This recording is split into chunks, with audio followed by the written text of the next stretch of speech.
pa poglejmo še našo stalno rubriko. Slovenski zet za ameriškega predsednika. Donald Trump se je tokrat spravil na Billa Clintona. Clinton nekega dne opazi, da me napimpe ko rdeči krogec in hitro gre doktorje. Tam predpiše tablete in mu nareči, naj se vrne čez teden, če rdeči krogec ne bo izginil. In res, Clinton se vrne. Tokrat ma doktor predpiše kapsule z istim napotkom. A rdeči krogec je še vedno na istem mestu. Clinton se mu vrne in doktor mu da tubice z mazilom.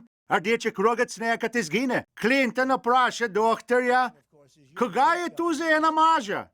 Doktor mu reče, Bill, tu je odstranjevalec šminke. Šminke. Kaj ste razumeli?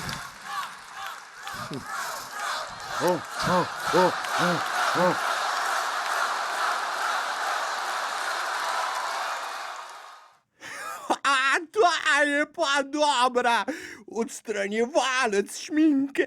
Meni ni bilo prav nič smešno. Nimaš smisla za republikanski humor,